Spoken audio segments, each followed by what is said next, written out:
My grandmother was operating a chop bar. So then I'll see her every day selling food to make money. As a final year student, and you've burnt investment worth over 200,000 as at then, we took his Corolla S as a collateral for a loan of 12,000 Ghana cedis. And 6 a.m. that morning, I heard a knock on my door. 3 policemen. I remember I cried. At a point, some of my family members even thought I'm being attacked, that there's a special attack on me. I had to pick off the money I've collected at the gate. I had to raise about 5,000 from that money to pay Adine's balance. There was one uncle of mine, he really discouraged me. He was like, looking at the way I owe people, I have to wait for my kid sister to graduate from school to come and work and then help me pay my debt. I told Eben Abeku, man has to survive. So, during all those times, I had started Pizzaman in the room. We didn't have a laptop. We had sold our laptops in school those days. So I had to borrow a laptop from one of my nieces. Has there ever been a moment in this winding journey of yours where you've thought, I can't continue? Oh yes. I think the stress became more after success. Even if you think you are wise, stay hungry, stay foolish. I'm very excited to be here and to be your tour guide as usual as we go on an exciting journey to achieve true mastery of your most powerful weapon, your mind. Now, this episode is a very special one because very few people can speak to so many different things that I didn't know how to title this episode. Because the man I'm talking to today, from hustling. When I say hustling, I mean hustling. You see that crazy one that you think, say, nothing will ever work for you. He's been through that. This man has suffered on the street and built himself up. To starting a business from scratch and, going through the beginning entrepreneurship that everybody goes through and hustles, to scaling up one successful business to a huge business, which has now taken over all of Ghana. This man here has actually done things that most people can only dream of when they say they are going to start a business. Now, his official name is Christian Boakye, but we all call him Chris B. Charlie Chris, how be? I'm good. How do you feel? The first question I always want to ask you when I plan on sitting here with you is, if you went back 10 years, did you ever think you would be at the position you're in right now? If I should go back 10 years, well, I knew I wasn't normal. I like that. But I didn't know that it's going to be this soon. Yeah. Growing up, for some reasons, I never saw myself as someone who is going to be normal or to follow the usual trends. I just knew that I had something special in me. So it started from class, being first in class. Whatever I do, I just want to be the best. You excel. Yeah. So I knew I was going to be somebody, but I didn't know it is going to be this fast. Because it's been fast too. Yes. Like, I think it's been 7 years. I mean, of course, there's the journey before the journey. But the visible journey to us has been 7 years. Yeah, 7. Before we even go into how you did it, I want to understand the man first, the mindset. Let's go to when you were a much younger man, What kind of mindsets, what kind of things did you start doing or learning in your childhood which built the Chris B that is so resilient? I think I was very competitive. Okay. Remember when I was in class 5, those days being first in class was a big deal. So there was a term that I was second, and I got very furious. Hey, sir. I remember that day, I didn't talk to any of my mates when I was going home. And the reason was I was second, because I always wanted to be first. And what pained me that day was the person who got the first position was a woman. I'm not against women shining, but I felt like, not why shining should over I be you there for this woman? Her name was Abigail Safwa. I don't know if I like how you remember the name. Yeah, It means it pain you, pa. It really pained me. So after that time, I got back to my first position, and I never left until I left that school. Okay. Yeah, and even in SHS too, it happened to me as well. Initially, I think first year, second year, I wasn't much of that serious academic student. I was just trying to taste every aspect of the school. Okay. Until one of my mates, he's called Richie Mensah. He came to me in class and was like, "You call yourself Chris B, you've been rapping and doing all these things, and you won't sit down and study." That particular time, Richie Mensah was 6th in class. And I was like, "Richie Mensah, do you know I can be first? You know, like, if you can be first, do it and let's see. And that triggered it. And after I became first in class, nobody ever became first till we left school. That's right. So I'm very competitive. Okay. Yeah. Okay. So that explains a few things. But you now, you've brought it up.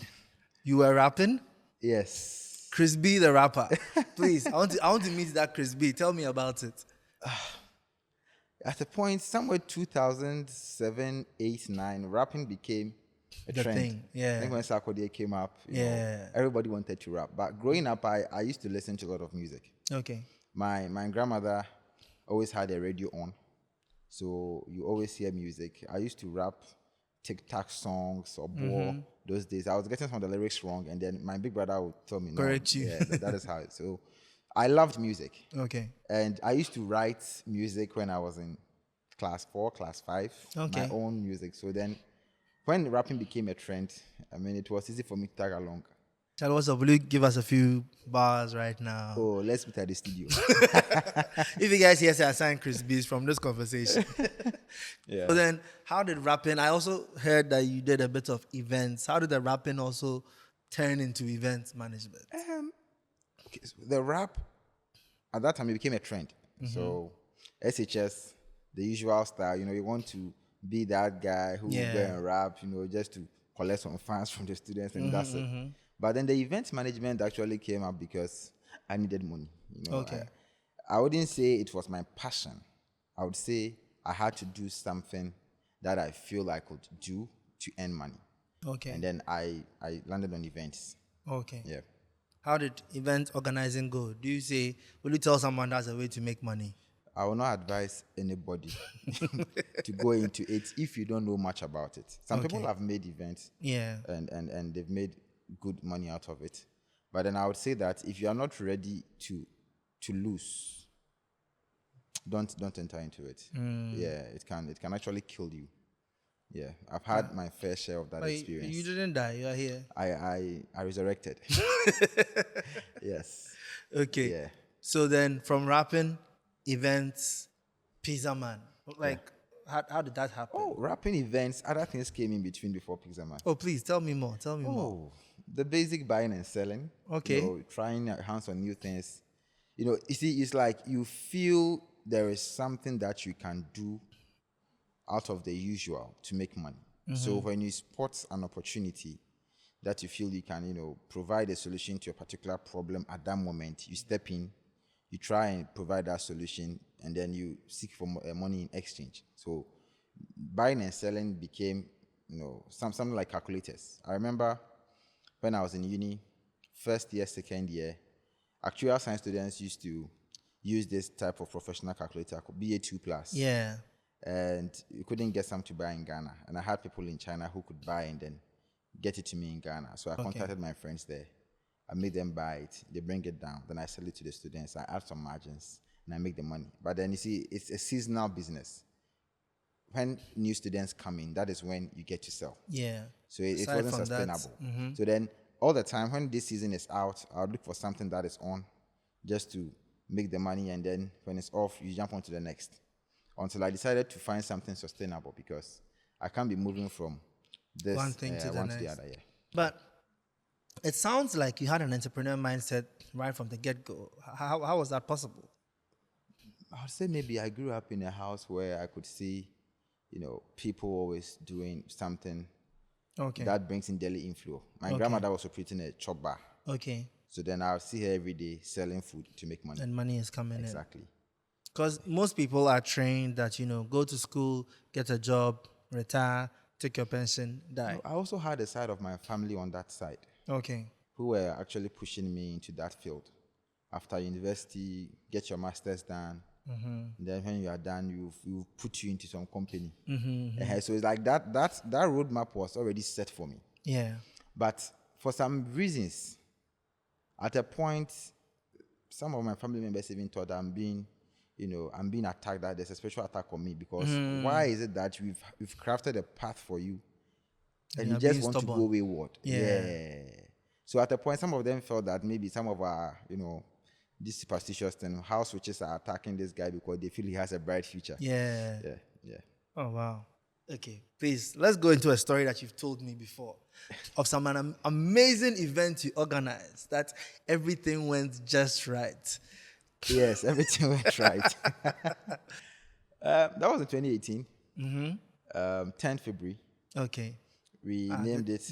The date is engraved in your Yes, brain. I can never forget. I celebrate it every year. Oh, wow. Yeah, the title of the event was Odo Concert. Okay. We had it at Mecklin Hotel in Kumasi. I was in final year then. Okay. We had Kwabena and Adina on the show. Kim Promise was supposed to be booked, but for whatever reasons, the guy that I was working with on that never, got clear with me on that. So I wouldn't want to go there. And that particular year, Valentine was supposed to happen on a Wednesday. Okay. Which was a weekday. So we decided to have a pre-Valentine's concert, hoping that people would come in because the Wednesday is a weekday.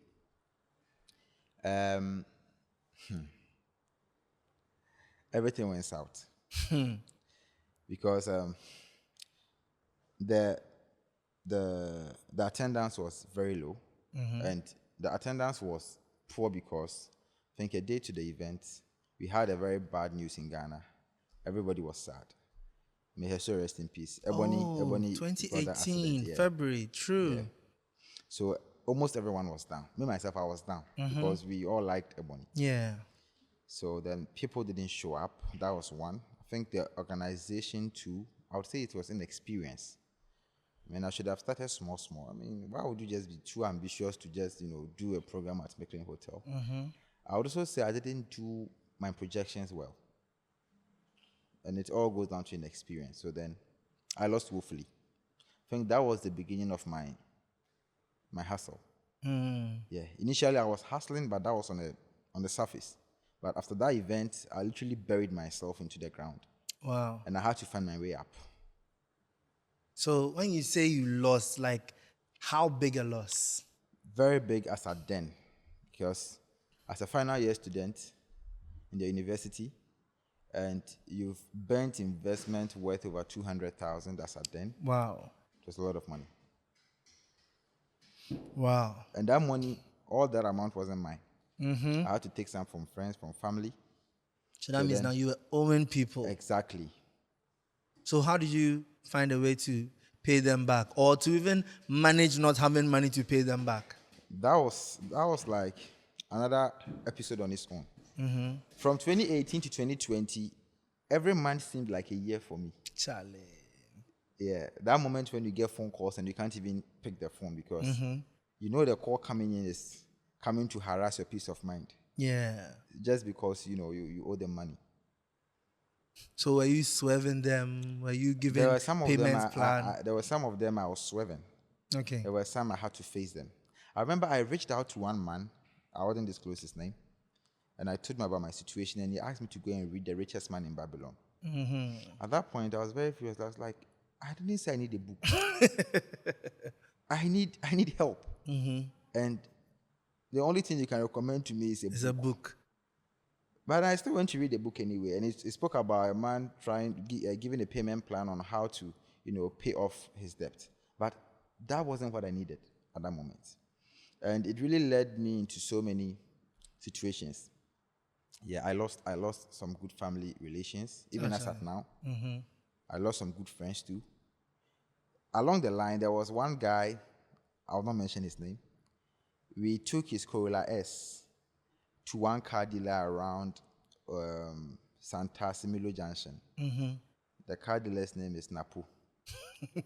You mentioned his name, but the car dealer that you mentioned. I want him to, if he's chance on this video, I want to help him record that incident. We sent a white Corolla S to Milo Junction as a collateral for a loan of 12,000 Ghana cedis. Okay. As at then, because during the process, I ran out. Yeah. So that my guy was very good to me. He was like, you know what, Chris, you've been helping me financially. So then if you are in this position, I don't mind giving off my car as a collateral. Let's take a loan. When you are done with the event, you pay me back. Which was a very good thing because how many friends would even sacrifice their cars for you? He was using the car for Uber. And he had to, pause working for those days. Yes. So we went for the 12,000. The event was a mess. Charlie. It was a mess to the extent that I had to pick out the money I've collected at the gate. I had to raise about 5,000 from that money to pay Adina's balance Charlie. before she could perform. So I was left with about 500 cedis in that bag. Charlie. And after the event, I had to go and pay that 13,000 to the car dealer so that he can give my guy's car back to him for him to resume work. So you're able to pay off? No. Hey, wahala. Don't tell me he seized the car. He actually sold the car. Oh. After 2 months, we were not able to, come forward to pay. So he sold the car to some woman, thinking that we will never come back for the car. And I remember 9th May 2018, I was in my hostel room with my partner, Abeku. Mm-hmm. He woke me up around 4 a.m. It was like he had a dream. And I was arrested in the dream. Hey. And 6 a.m. that morning, I heard a knock on my door. 3 policemen. And that my guy that we actually used his car for collateral. They came to arrest me. Oh, Charlie. And I had insurance law exams that morning, my final exam. Charlie. So then, so during all those times, I hadn't informed anyone at home that this is the situation I find myself in. I was trying to find my way out. Yeah. So when the police matter came in, I realized now I have to. You have to tell them what's going on. So I left my big sister's contact to one of my guys to call her and tell her that is the situation and I've been arrested. And I have an exam that morning. So from the hostel to the police station, I can't recall whatever happened in the car. I think my mind went blank. Yeah. I got there and I saw the CID asked me to write a statement.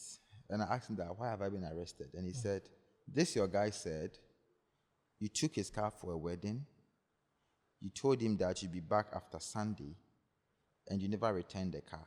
Oh. And he has been asking you since, and you've been giving him stories, and he feels you have sold the car.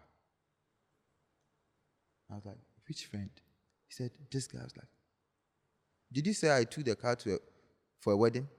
So then I think if that my guy didn't do that to put me in that situation, maybe he would have been one of the people I value so much today. Yeah. Because he actually made a very big sacrifice for me. But then it ended badly. Because he now twisted the story. Yes, he had to lie on me for me to get arrested. To him, that was the only way he was going to get the car back. So what happened to the car? So then they had to go and arrest the car dealer. Oh. Yeah. They arrested the car dealer. But I told him I have an exam. So they should pardon me. Let me go and write and come back. I don't even remember what I wrote. I scored 40. Just checking. Over 100. Over 100. I had a very good CWA. Mm-hmm. But the latter part of my studies in school got very bad. Handling all this there, you have the clear mind. I don't know. I'm sure the lecturer just had mercy on me. He was like, this guy is a good student. There might be a problem somewhere. And if I had failed that paper, I wouldn't be graduating that year. Mm-hmm. So then I went for the exam. I got back to the police station. They had arrested the car dealer and they had also arrested the woman who bought the car. Oh.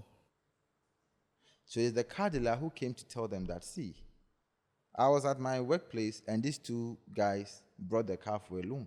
Mm-hmm. So then the chief inspector of the police station told me that I have to be careful of my friends.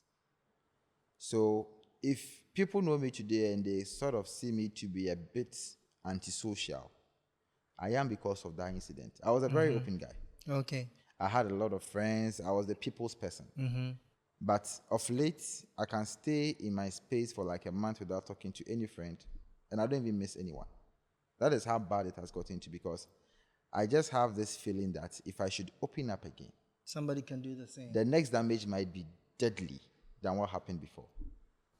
So then fast forward, the man sort of cleared me that I didn't take the car to any wedding. So then that made that criminal thing on me, went off.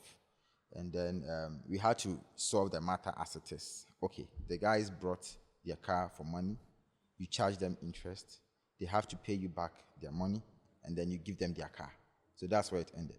So then my family members, everybody, our family it's like we don't do nuclear family in my family. It's an extended thing. Everybody's matter is somebody's matter. So if your matter comes out, be ready to get the call from that your uncle, that your auntie, that your nephew, your cousin. Everybody will call you. That's more pressure. And when they call you, be prepared to listen to a lot of words.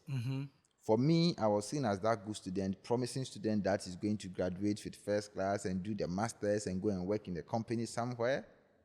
And then you that we had the most hopes on is in counter back. Exactly. So it was very, very terrible. I remember I cried. That was a very long time for me because I don't remember the last time I even cried. And I heard words. There was one uncle of mine. It really saddens me that he's dead. May his soul rest in peace. But I told myself that whenever I get a platform like this, I'll mention it. He really discouraged me. Oh. He told me that, have I seen... So the first one was, he was like, looking at the way I owe people. I have to wait for my kid sister to graduate from school to come and work and then help me pay my debt. Sale. That means you've been thrown away. Yes. Yes, it really had a dent on my brain. So whenever I get tired, then I record that statement from my uncle. I'm like, no, I'm going to work more. But you see, sometimes I always say these challenges, it just fortifies us. I really got fortified. Yeah. I'm sure if he was alive, I'll be visiting him back to back. Yeah, I'll just let him know that, uncle, I've made it. And I didn't wait for my kid sister to come and pay off my debts. Yeah, so then, we settled the issue. I got a lot of backlash from family. It was that bad. And even to date, it has kind of affected how I even relate with some of them. Because definitely. I got pushed away to an extent, yeah. Then he also got his car. Our friendship became some way. And everybody took their matter to their house.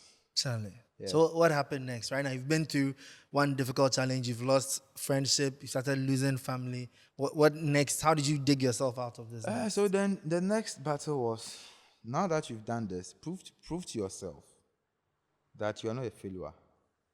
It was only a setback. So then I had to get back to my... So, during all those times, I had started Pizzaman in the room. Oh, okay. So the plan was, let me do the event, make some good money, and then use come it and to pump it into the business. Oh, okay.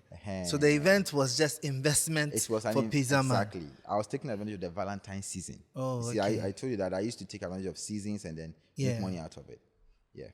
So you make money from the event, and then you do more pizza and sell it during Valentine's Day. If I had known, maybe I wouldn't have done the event. I would have invested the money directly straight into Pizzaman. Yeah. But I'm sure I wouldn't have also learned the lessons that I learned from that drama.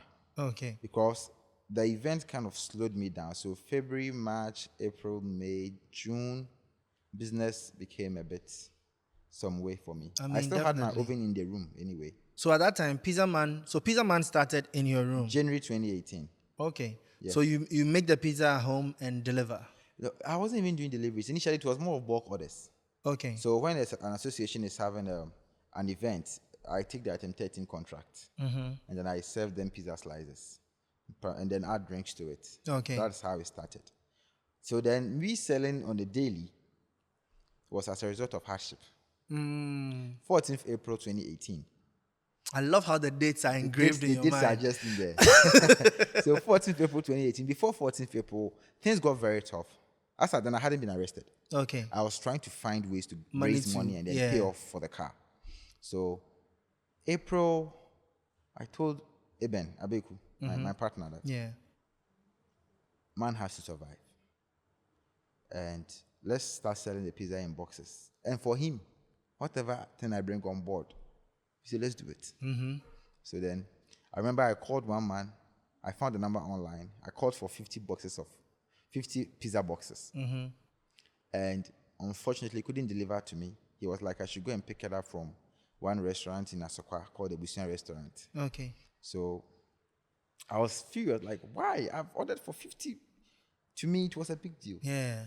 50 boxes. 50 boxes. Sure, when he got there. When I got to that restaurant, they had the whole room filled with pizza boxes. And that's why I realized, oh, my order is actually small. No wonder this man couldn't deliver. Can't deliver, yeah. So I went to pick the 50 from the woman, and then I started selling. So I did a flyer. 2 days before, that was on 12th April, and then the Okay. 14th, it was a Saturday. The 14th April, we are taking orders, and then we can order. So I got people pre-ordering on the Friday and even on the Thursday. So then we had about 45 orders that day. Nice. So we sold it. I saw the money. I was like, oh, okay. There's Then some hope here. let's not wait for events to take place. That was stallers. So let's sell on a daily. And I was still operating from the room anyway. On that day, I had a lot of, friends coming around to support. Yeah, they did well. They really helped me. So I managed to sell 45 boxes.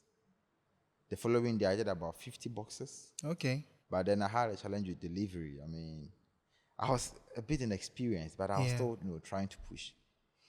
Then after the arrest, I came back. Market had slowed down. Students have vacated. So all the time was strictly on campus. On campus. Okay. Yeah. So then we had to find a way to continue surviving. But I needed something to keep me going.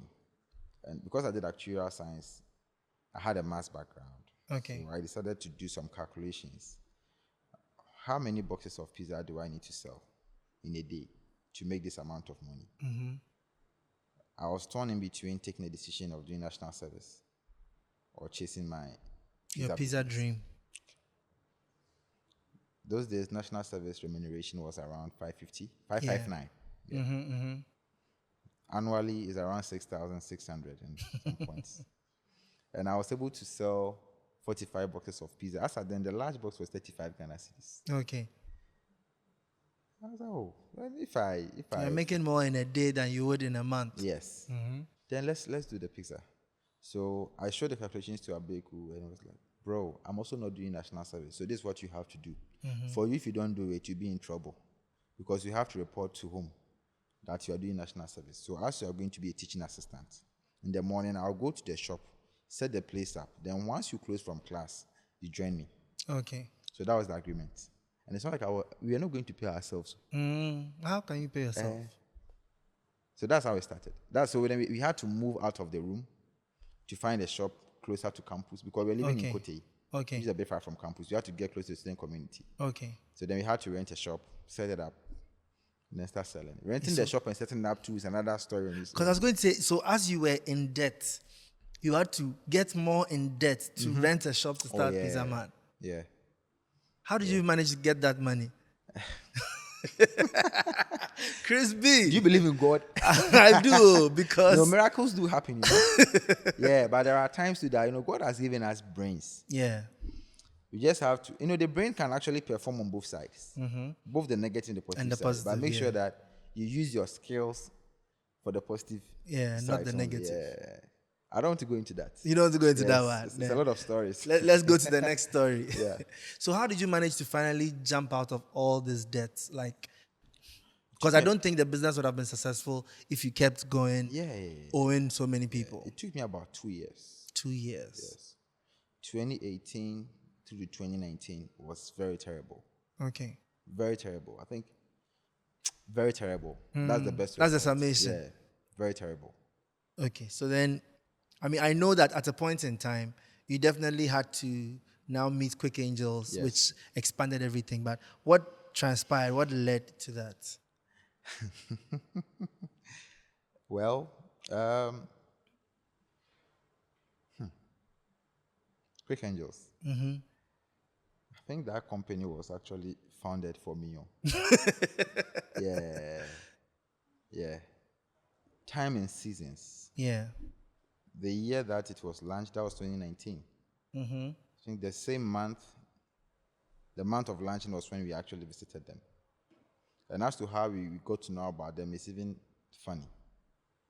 So during all those hustle days, we ended up at Tema. We had gone from, we've moved from town to town.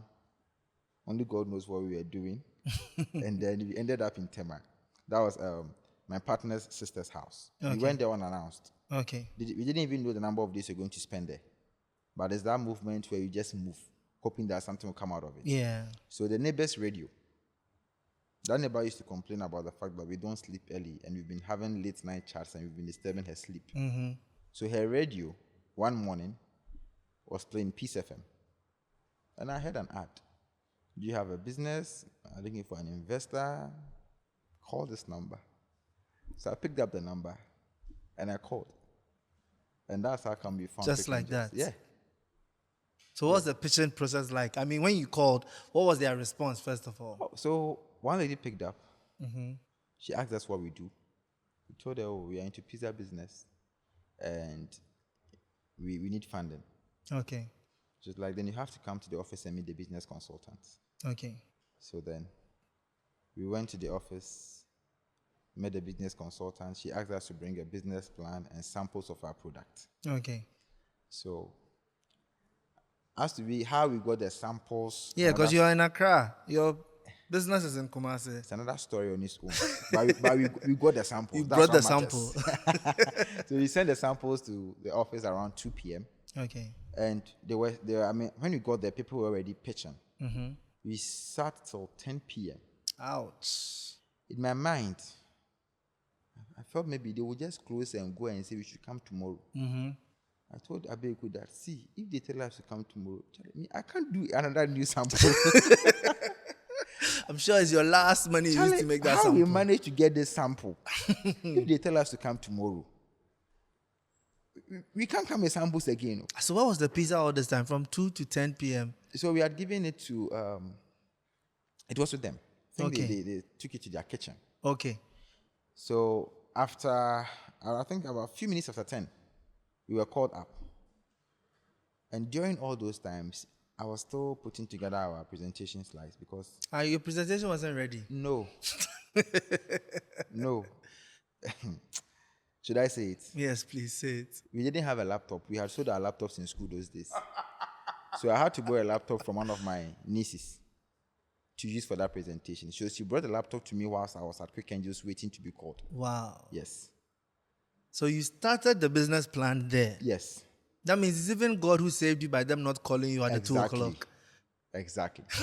So before we got in, I think I smelled the aroma of the pizza outside. So I told Abeku that, see, they have taken the food, they have eaten it.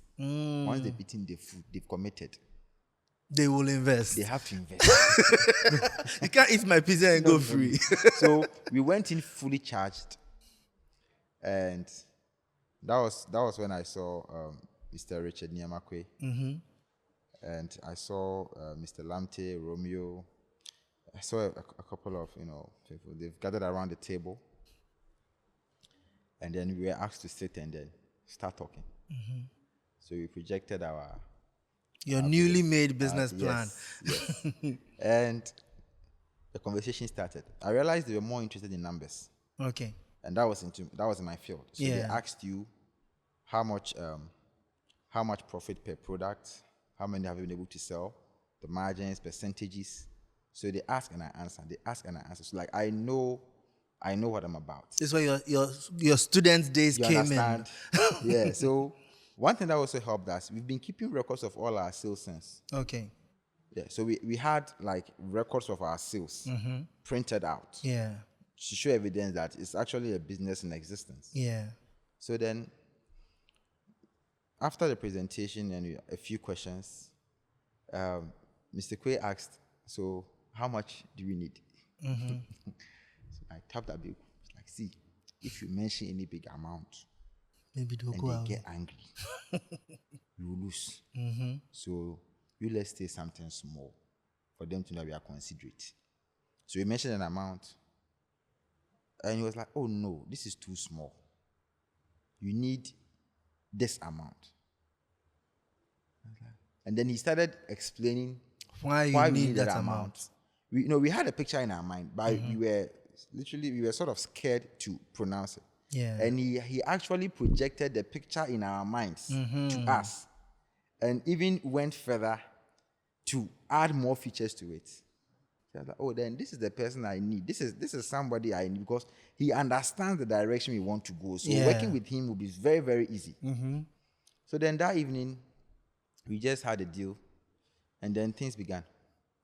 Yeah. Just like that. And after I left that place, I remember from Circle to Laboni is a bit far. We walked. That's right. We were so excited that... no time for car. Oh, brother. Hey, please, you give your niece back her laptop. Oh, I gave it to her. In fact, she's been billing me of late. Without her, you wouldn't have landed the deal. Oh, yes. So I went home. That was actually my first time going home in 2019. Oh, wow. Yes. So from 2018, after I left home, they've had all the bad news. In fact, 2019 was another story because the debt was following me in 2019. Yeah. So I even had people going to look for me at home. Oh, Charlie. Yes. And then they would tell them that me, myself, I have not been home for some time. But after that meeting with Quick Angels, I went home. I went home with confidence. I knew I've had my breakthrough. So I went home and they were all shocked. Where have you been? So, I've been around. I came to meet some investors. I come to do and our confidence has come. Exactly. And not knowing all those times, they had their own plan for me. Yes. I mean, they wanted me to just leave the country and go and further my education. Oh. And I also had my plan. And go to school and get a job. Yeah, exactly. So their plan, I had to. So then when I realized they had their plan, I had to conceal mine and go with their flow. Yeah. But I was working backdoor. Okay. Until 2020 March, when I had to just escape from school, come back to Ghana for good. Oh, so you actually had to go abroad and... Oh, yeah, I had to be a good boy. Okay, yeah. But You've been stubborn for long. I had my plan. At that point, I had to be a good boy to be saved. So I think from then, Eben too went home because we've all been away. Yeah. So he also went home to tell his people that, well, he has business partners now, he has investors now, he's going to do business, so he's going back to Kumasi. Yes. So how did you start the company? Let me say, take off from the point that you got investment. Oh, so from that time, we started doing campus stores. Okay. In school because we didn't want to be absent for too long. We had to start a construction at Mango Road. That was our first store. Your first branch, yeah. That location, we went there in 2017 before we had even met Quick Angels. I told Abeku that it would be nice having a restaurant on this road. So I was sort of describing that type of restaurant with glass in front and nice light and furniture and all that. So when we had that encounter with Quick Angels, we were asked to look for a space that we want to set up.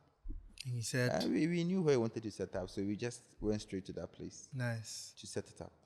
Yeah, that was our first store.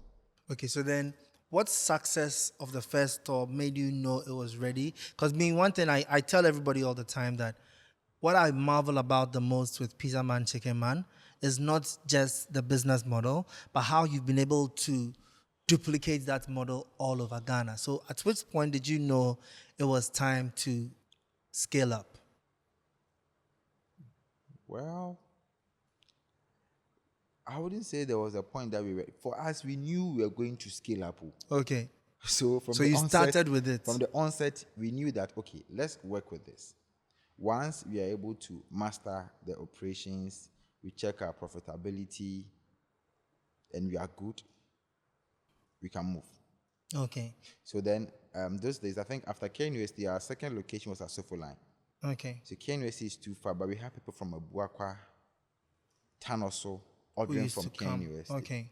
So then the first signal we got was, okay, since more orders are coming from this side, it would be better we set up a location there. So then our second store was at Sofoline. Okay. And it worked. So it so got now to a you had point proof where, of concept. Yeah, we were looking at where the deliveries are going to. Okay. So where we get more deliveries going to, then we know that, okay, then there is room for us to make some business there. Yeah. So at this point in time, I want to understand, what do you think changed in your mindset? Because now you had gone from being the hustler, the baby entrepreneur, to the man who was ready to scale up. What was going on through your mind at that point? A lot changed. Okay. I felt I need to level up to match the volume of work that is going to be put on me. I wouldn't say I've been 100%. Really? Yeah. Because what you've done there is 200% too. Well, that is your opinion. But I still feel there is more room for improvement. Okay. And I've been actively working on that. Okay. Yeah, I felt I have to up my game because it's like I'm dealing with a top investor who has the business knowledge, has the resources, and would want to run with you. So if you try to crawl, he will have to leave you behind. Yeah. Yeah. So, okay, the thing I admire the most about scaling up, right, especially when it comes to food business, I remember saying this thing after going to 3 different Pizzaman branches. The fact that what I always order, which is kesame, tastes the same everywhere I went. Yeah. That is the hardest part of scaling up. Yeah. It's already difficult enough when you have to manage 10 to 15 employees who are sitting right under your nose for you to tell them what to do. Yeah. Then now when you have branches and different people at different places, how are you able to maintain the same systems, same qualities, different branches? It's hard. In summary. It's hard. Yeah, in summary, it's hard. We are trying. I don't know how to put it, but then I think it's our desire for constant improvement. Okay. We have really evolved from 2019-20 to date. There's been a lot of evolution, even in our systems that we used to operate. We've been working with a lot of IT, technology. Okay. We've built some in-house systems that helps us to monitor how inventories are being controlled, how they are being depleted on the system, when sales are being made. The usage of CCTV cameras, using some key KPIs that makes it very easy for us to assess if this store is doing well or if they are not doing well, or if there is something that we need to go and fix. So it's like it's a life where you review reports on a daily and make decisions on a daily. And once you make those decisions, you have to act on them. Yeah. Because the more you wait, the worse the problem becomes. Yeah. Yeah. So what type of systems? You say you put systems in place, but what kind of specific systems do you use to measure these? Like, how are you able to measure to make sure, okay, like how you mentioned, you are measuring inventory, right? Yeah. So maybe if this person is supposed to use this amount of cheese and it's supposed to last them 2 weeks and it's only lasting 1 week, then you know that it means they're using too much. But what kind of systems measures that for you? Inventory usage, that one is even direct. Inventory usage must correspond to sales. If you have used 10 kg of cheese, if it was supposed to last you for 2 weeks and it lasted you for 1 week, then it means you have made the sales that's supposed to be made in 2 weeks in 1 week. Yeah. So then your sales must correspond to your inventory usage. Okay. If it doesn't correspond, then that means it's either there's wastage or there's pilferage. Okay. Then we start to investigate. Okay. And we have a wastage system where anything that you waste at the store has to be sent back to the central store for verification. Okay. So you cannot waste and put it in your bin at the store. It has to be sent back. Trucks come around to pick waste. Okay. So just whatever thing that you say you've wasted, give it to the truck. Yeah. It will go back to the central store for verification before it's done. So then if it's not wastage, then it's obviously pilferage. Okay. And that is one of the threats that we've been dealing with in the restaurant business. Yeah, because restaurant business, there are so many tiny bits that it's very easy for somebody to just, grab what they need from you. Okay, so now I understand a bit more. So it's a consistent check-in. Consistency. Of every single branch. Yeah. Consistency. We have a team. We have structures like the head of departments. We have like zonal managers. We have branch managers. At a point, we didn't even have branch managers. Wow. We were operating a very, weird system. Yeah, please, how were you operating without branch managers? Yeah, we at a point we had to. Okay. What was the reasoning behind that? So then it was an experiment. We were trying to run a model where we wouldn't want to have anyone there to be responsible for all of them, but for them to be responsible for themselves. Okay. We wanted to promote that kind of thing, but then it is not available in Ghana at the moment. So it's not available in your country. In Ghana at the moment. If you try it, you can kill the business. I think we've had our fair share of that, the impact that comes with that decision. Okay. Yeah. So this year we had to, reverse and then start recruiting managers the branch for the managers. stores. Yeah. Okay. So that's been more efficient when you had the branch managers. It's a two-way thing. Yeah. For some, for some, it's been efficient. Okay. But for some to Yeah, because it's still based on the person that's exactly. sitting there. Yeah. Okay, so what kind of challenges have you faced mainly when you had to scale up to such a large number? You have over 75 branches right now. Currently, we have 90 locations. So 90 locations, wow. Yeah. And most people can't even handle 2 locations. You have 90 locations. And how am I even doing the 90? How are you doing it? That's what I want to understand. Do you sleep, first of all? Oh, I do sometimes. Yeah, it comes with its own level of stress. But I think I'm used to it now. I Okay. see it more as a lifestyle Okay. than a job. Because this means you are living Pizzaman Yes, Chickenman. I see it as a lifestyle. So I barely get tired doing it. But then my biggest challenge has been the people. Okay. The people. Handling the The people. people I work with. So how many employees does Pizzaman Chickenman have? We have a little over 1,600 1,600. direct employees. Wow. And that's not including like the delivery. No, they are not part. Okay. But the delivery guys, the ones we've actually registered on our system, they are over 800 Wow. nationwide. So that's 2,400 if you add the delivery. Yeah, but they are not on our payroll, so Okay. yeah, That's crazy. yeah, very crazy. So every end of the month, you have to pay 1,600 Don't go people. Hey, I don't want to be 27th. So you said that people have been the biggest challenge. What has been challenging about the people? Is it the attitudes of the people or is it managing the people? Managing the people, one. Okay. The attitude, two.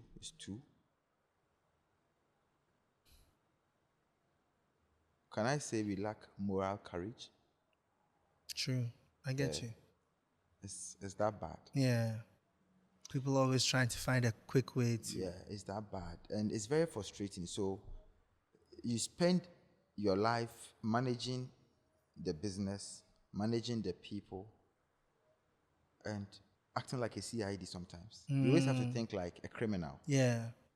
What are they going to do to try and pull a fast one on me? Exactly. And that makes it very draining. I've been telling my people that, you see, you guys are very smart. Because for you to decipher a way to break certain systems or to find loopholes, you need to be smart to identify those loopholes. So why are you not Why don't you converting use your brains in the positive way so that we can all make more money? Exactly. But no, the typical Ghanaian would never do that. That is our biggest threat. Yeah. Yeah. Biggest threat. Sorry. The biggest threat is within. It's never from outside. Oh, yes, of course. Yeah. You know, I did a bar and restaurant for a few years. I stopped. Oh, why? Charlie, you have Vimo. I stopped after sacking one batch of staff. Yeah, it's always like that. Yeah. Yeah. So then at the point I used to blame the people.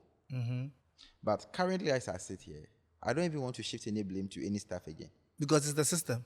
So I'm like, okay, why were you able to get the opportunity to get this or to do that? It's because you found a loophole. Okay. Then I'll find that loophole and I'll close it. Yeah. And I'll put in a measure not to make sure that loophole even exists or any other loophole comes up. If you find another one, I thank you. Thank you for helping me. Yeah. Then I redefine my strategy. That is how I've been moving now. So of late, I barely get angry at the staff. Because I realized that if I start to get angry, I mean, it doesn't end up with a high blood pressure. Yeah, it doesn't serve you in any way. Exactly. So you might as well just solve the problem. Yeah. So now when the issues come up, okay, that's fine. The next thing is, how do I prevent this from happening again? Because if you attack the person and you don't attack the problem, the person, you can fire the person. But the problem still exists. Yeah. You know, I always say one of my biggest mistakes and when I opened the restaurant and bar was I had my business which I was running and I thought, I can open this on the side and get someone to run it. I don't have to put my attention there too much and I'll be making extra money. The restaurant business is a jealous wife. Thank you. I learned that the very hard way. 100% attention. Yeah. And then COVID came. Oh. And when COVID came, to close down. I said, enough is enough. But COVID was actually a time for you to make the most out of it. Because it's a daily essential. Okay, true. Even during COVID, people were eating. True. I guess if I had fixed my systems before COVID. Exactly. Oh, it beats me. When I talk about my failures, that is one of my failures. My condolences. I try to. You see, like your events one. Yeah. That's my own. Oh, so yours is the restaurant business. Hey, beats me left, right, center. Wow. I was actually doing great from people's point of view.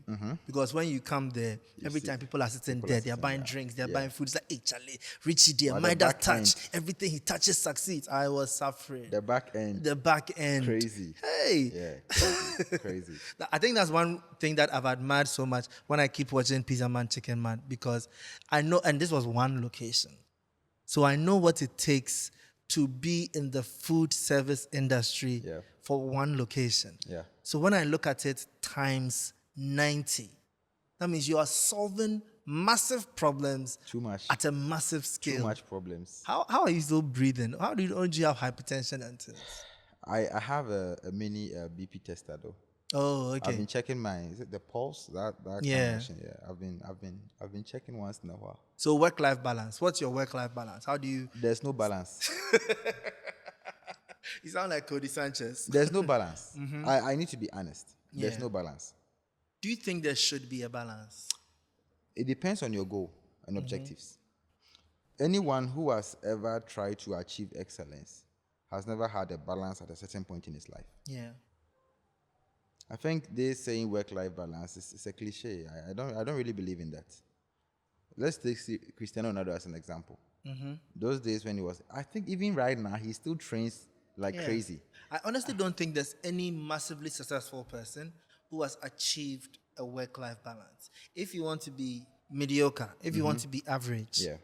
So I think if you want to be a failure, then the life balance needs to be more than the work. Yes. If you want to be average, then life and work can share. But I want to be excellent. If you want to be excellent, Charlie. Yeah, there's always an imbalance. Yeah. Yeah, and it's hard. In my situation, it's very hard because I'll say my colleagues or my age mates do not face the kind of problems that I you're face. facing. Yeah. So it always becomes weird when you find yourself amidst them. And it's like, are you the only person with a business? Are you the only person working? Yeah. You look And too known. me, I hate to explain myself. So the best thing is I'll just stay away. Yeah. I was going to ask you how this has affected your friendships, family relationships. It has affected a lot. A lot. I think where I get to talk to people currently is at the gym. Oh, okay. Yeah. You know one thing I always say about gym makes good friendships, right? Yeah. Because people in the gym have a lot in common. Yeah. One, they all care about their well-being. Yeah. Two, they are disciplined. Yes. And three, if you can keep seeing this person there, then it means they're consistent. Yes. So you have enough shared goals to build Consistency, friendships. discipline. Yeah. True. Okay. So right now, only your gym people are your friends. And the people I work with. Yeah. Because you have a shared goal Yes. once again. If I work with you, getting access to me is very easy. Very, very easy. Yeah. But if The you should moment leave work my working stops. environment, This is one thing I've suffered with for years that most people don't understand. Like, I'm sad to admit the fact that I don't think I have a friend outside of work. because for me, I feel like, okay, you are my friend. What are we doing together to impact our lives? Thank you. If you are not contributing to my life, or if I'm not contributing to your life, or we are not contributing to each other's life in any positive way, What's the value exchange? then I have no business dealing with you. So all the friends I've made, they'll tell you, Chris, if you engage, if Chris becomes your, you will end up doing some business together. Yes, and that is how I am. That is the only way I would find a reason Yeah. to continuously engage you. But if it's just that friend that you have to just go out, I barely go out. If you see me out, then we are all out. Yeah. But I barely go out. There's never been a time where I'll just wake up and dress and tell myself I'm going out. No, I barely do that. It's just I work. believe it's about goals. Yeah. It's like, what are you focused on? What are you trying to achieve in life? If you want to go out for going out's sake, then you're probably not focused on being excellent in life. Yeah. So then it's hard to meet. Whereas somebody too is at their stage in life where they just want to go out, and that's cool. I let them go out. We want to be indoors. Yeah. Okay, so this is a tough question, but has there ever been a moment in this winding journey of yours where you've thought, I can't continue? Oh, yes. Oh, it happens almost every day. Hey! Yes, I'm human. There are times, you get hit by situations and you question yourself, why did I even start this in the first place? So this is, okay, at which point have you thought of quitting the most? When you were hustling or when you succeeded? I think the stress became more after success. After success. Yeah. When I was hustling, at a point, it was even fun to me.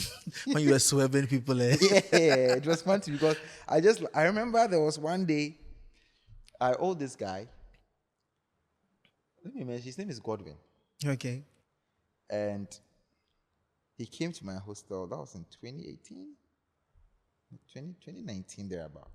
World Cup era, 2018. 2018, yes. Yeah. And when he came, I could told him I'm not around. And I've traveled to Accra. But I was around my hostel area. Those who know Kote very well, there's a certain spot at the Kote station. Okay. It's painted with this club drawings. Okay. So the woman who sells food there is my friend. We call her Auntie Rose. Okay. So whenever I move from my hostel, I'll just go and sit by her, have some chats with her, then probably get food and I'll go. So Godwin too was coming to buy food from Auntie Rose. Hey. After he had come to search for me in my hostel. Hey, Godwin. So Godwin came and I had crossed my legs, sipping club Sunday. And I was like, how is Accra? Like, Accra is fine. Yeah, so, at a point, it was fun. At a point, I didn't even see that I'm suffering. Mm-hmm. It's that moment when you just suffer to the point that I feel like, okay. It's okay. That is how life is supposed to be. Let me just go through it. You get used to it now. Exactly. It's so I got used to it. There are times today that I miss those days. Because in as much as I would say I was struggling, I would say I had a lot of free mind and so much peace. The only problem that I'll face is someone is chasing me for their money. Yeah. But aside that, you never get a call that a truck has hit somebody somewhere. I think a lot of police people has don't arrested know. the truck somewhere. Yeah. Someone is trying to steal some bags of rice or some gallons of oil somewhere. Nobody will call you that a customer is making a complaint about a bad product and it's on social media and they are lashing you and people are criticizing you. You don't get to hear those. The only thing you hear is, "Charlie, where's my money? Oh, I will pay him." That's all. I keep saying most people don't know there's more responsibility in success than there is in failure. Yeah. Those days, you don't even care what you eat. You can just stand by the roadside and buy some gobe. Yeah. 2 CDs and you are good. I mean, life was free. And now it's like, someone looks up to you. There's a particular way you have to present yourself just so you don't put the wrong impression. Like now you are aware of, there's this self-awareness that you have to be always conscious. And you have 1,600 people. Exactly. Who you are feeding 1,600 people who are also feeding their families and their friends. Yes. So indirectly, you are probably responsible for over 10,000 people in Ghana. I wouldn't be surprised. And that's a heavy weight every single month. Yeah. There's this powerful thing I read in Subtle Art of Not Giving a, where they said, every path is hard. Choose your heart. Yeah. Being poor is hard. Yeah. Being rich is hard. Working out in the gym is hard. Eating all the time and becoming fat is hard. So just choose your heart. I'll choose this heart. Better, suffer every day and at least cry in your nice car. Instead of crying at, while Godwin is saying, how's Accra? Oh. What'd you say? I said, instead of crying while Godwin is asking you how's Accra. Oh, yeah. I want to ask me, how is Accra? So I have a question. I really hope you've paid everybody you were owing from those days. Yes. Are you sure? Oh. You didn't leave one or two out because they were annoying you. Oh, but by now, they wouldn't even let me rest. How about the niece? What have you done for her? Right now, I'm campaigning for her. She needs to own shares or something in Pizzaman Chickenman. She's fine. Please, what's her name? Yvette, if you are watching this, I will defend you. You need a stake in Pizzaman Chickenman. At least every branch should be able to give you something small. Oh, she's fine. She's fine, eh? I'm pushing it. She's fine. Okay. What is your vision for Pizzaman Chickenman? I mean, this is a silly question to ask. Yeah. Because you've already opened 90 branches. But what is the next plan? What's next? Do you really want to hear it? I really want to hear it. Somewhere 2018, I think we were home, somewhere December. We were having a conversation. I told some of my cousins that you see this kind of backdrop where the players stand to do interviews. Yeah. After a football match, you see Nike, you see Adidas, Yeah. and you see those screens that they display During on the the football matches. pitch. Yeah. I used to see Liferando, McDonald's, Pepsi Cola, and all that. Yeah. And I told them that 2018, I told them Pizzaman will sponsor World Cup one day. Thank you. And wait, 2018, the time you were running from people because you yes, didn't have money. yes. Big vision. The vision never dies. I told them Pizzaman will sponsor World Cup one day. Okay. And the kind of idea it gave me, I was like, why? I'm saying my vision. You to say yours. So my vision for Pizzaman is very big. God should give us long life and good health. And God should help all major stakeholders to stay alive and stay active and still be interested in the vision. If we've been able to import a foreign brand into Africa. Yeah. Why can't we export an African brand outside? We export cocoa from Ghana to other parts of the world. Yeah. We export timber from Ghana to other parts. That means that I want to establish that there is a certain exportation that happens from Ghana to the rest of the world. If that link is there, then that means that whatever you may want to export from Ghana to the rest of the world is possible. It's possible. So I want to see that moment where a regular customer in Ghana will travel to the UK and they can just walk into a Pizzaman shop or they can have access to Pizzaman meals. That regular customer in Ghana would be in America and they can search Pizzaman near me or Chickenman near me. That is what I want to see. So Pizzaman Chickenman Global. Exactly. I like it. And even to the point where you can even have it on a shelf. Okay. Ooh. You can have our pizza frozen. Just go and bake it at home. Yeah. Or probably we can even have a restaurant with a frozen pizza in an oven beside it. Pick your pizza, bake it, take it home. Don't talk to any chef. Yeah. AI pizza. AI pizza, exactly. Okay, this is a question that every entrepreneur has had to do this, but they don't tell their story. Yeah. What sacrifices have you had to make and do you keep making to keep the dream alive? Oh, plenty. Let's say top 2. Top 2. Yeah. Currently. Currently.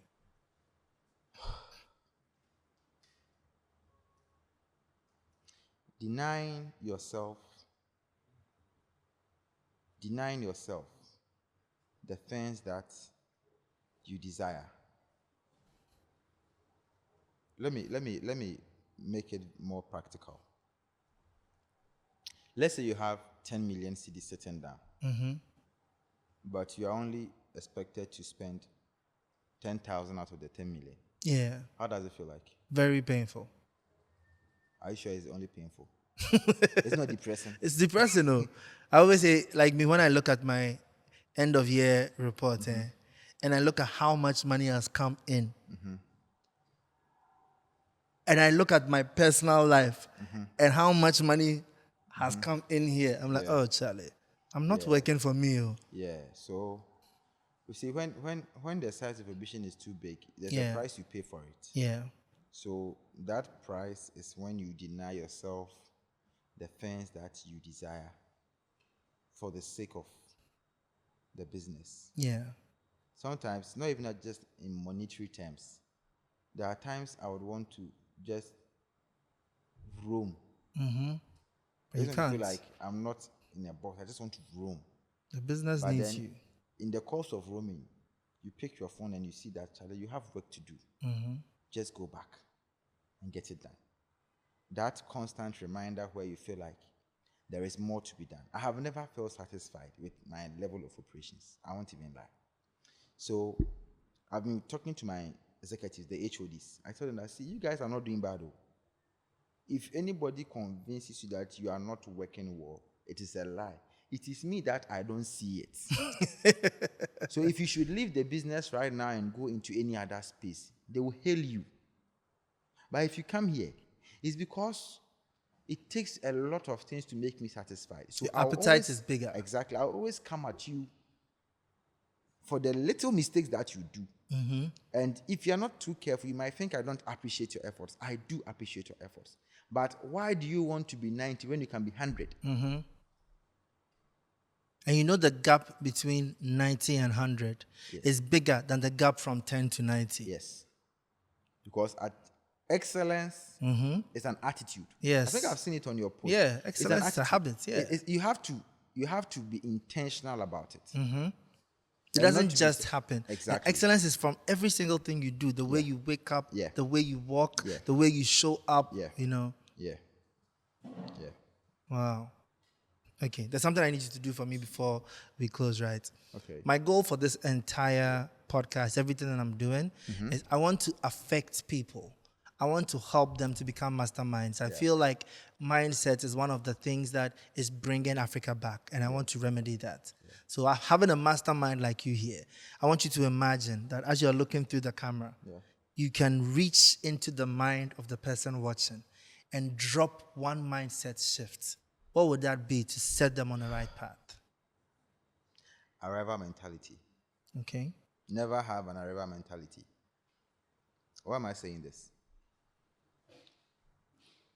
After Elon sold PayPal, he didn't stay there. He moved on to the next, to the next, to the next. Now he wants to make life multi-planetary. Yeah. After Steve Jobs introduced the iPhone 4 was what it started with. Today I was watching a documentary on when he was presenting the iPhone 4. He did a live FaceTime call to his best friend, Ive. Okay. And it was projected in the hall where everybody was watching, and that sort of changed how video calls are being made. Yeah. And from iPhone 4, there's been much progress, and now we have iPhone 17. Let's come to Africa. When we heard of Dangote being the richest man in the world, the richest black man, I'm sure he hadn't done certain things that he's doing now, and he's still doing it. How much success have you achieved that you think you have arrived? Let's come to Ghana. Yeah. My own godfather, Mr. Richard Mensah. What hasn't he achieved? And he's still doing more. Working. And then you, how much do you have? What have you achieved? You feel you have arrived. So then when you are supposed to work for 8 hours, now you feel you are a boss, you are doing 2 hours. Jumping from the first floor to the ground and jumping from the 10th floor to the ground are two different things. Yeah. They are all a jump anyway. The first floor, you might not even sustain any injury. But from the 10th floor. But from the 10th floor, your fall it's not could be, it's deadly. So it is more difficult staying at the top than getting to the top. So if you get there, or if you think you are getting there, keep going. There is more for you to achieve. If you should look at where you came from and where you have gotten to, you might be satisfied, which is okay. You should show gratitude to your creator. You should appreciate the journey so far. But if you look at where you are, maybe you don't have too much vision. But if you look at where you are and you compare to where you want to get to, and you really know where you want to get, then you realize that you just started. So feeling that you have arrived can kill you, can kill your dreams. Our mentality. My friends will tell me, Chris, but Chris, you still go to work as if you just, it's like, bro, but what have I achieved? But then you have this number of branches. I said, okay, but McDonald's has over 100,000 stores. He's also a human being. He's not an ape. Human being like us. They are selling burgers. And they have moved out of their country to other countries. And you want me to be okay with this? But after all, you die. Yes, we all die. No matter what. But be prepared to die empty. Yeah. Make sure that the world... You gave back everything to the world. Exactly. Until you do that, I don't think you should stop. So arrival mentality, and always stay hungry, stay foolish. I love that. Stay hungry, stay foolish. Yes. You see, sometimes when you think you are too wise, you never make money. It's true. You know, they said that it's actually very difficult for the people with the highest IQ to make money, like the person with the slightly lower IQ. Because what happens is the person who is too wise, Too much analysis. too many analysis. Oh, maybe if I do this, maybe if I do that. But the person who is slightly dumber is like, let's go. Stay hungry, stay foolish. Even if you think you are wise, stay hungry, stay foolish. And staying hungry is on the fact that you see, contentment is being preached sometimes. Yeah. But I would say that stay hungry. And I think in Africa especially, we are trained to be, be humble, don't push too hard. You know, we're not very good at sales in Africa because pushing things on people feels like a bother. Let me tell you my own story, right? So I felt some way as I've started this journey with this podcast and I'm on a new channel and everything. I felt weird about coming to City and tell people, subscribe. Do you get it? It's like, I'm worrying them. If they want to subscribe, they should subscribe. And then I'm watching Diary of a CEO who has 12 million subscribers. Then he breaks his interview and tells people, please subscribe. And I'm like, who am I? With thousands. This man has 12 million and he's begging for please subscribe. Okay. Subscribe. So stay hungry. Yeah. One last example. Yes, one last example. This same example. man I mentioned, Mr. Richard Mensah, has bills in Ghana. He didn't say he just wants to be in Ghana. He does the same thing in Tanzania. Thank you. Sierra Leone, Nigeria, which other country? Liberia. And the last conversation we had, he was even thinking of India. And me. You want me to stay quiet? Or stay satisfied? No. There's more room. The world is too big. You are just occupying Accra, Ghana. Yeah. If you check the map of the world, you realize that we have a long way to go. So yes, to those visionaries out there who really want to move, I would say stay hungry, stay foolish, and never have an arrival mentality. Because that could be very deadly to your growth. Yeah. I love that. Charlie Chris, thank you so much. This has been an awesome interview. You're welcome, and thanks for the platform. I mean, thanks to the entire team. You guys are doing an amazing job. Yeah. Team Masterminds. Yeah. Please, if you finish watching this episode and you are not motivated to make something great of your life, then you have a personal problem. Whatever you are doing right now, whatever idea you have, wake up, take action. This man in 7 years has gone from running away from people who are chasing him to being the one to sponsor people's lives. Stay hungry, stay foolish, and be a mastermind. Thanks for watching this episode. The fact that you stayed all the way through to the end tells me that you're not only curious, but you have the discipline to see what you do all the way through to the end. Now let's build a community of thinkers who are ready to become the best version of themselves. So subscribe to the channel and the mindset that you will develop and grow every day to become a true mastermind.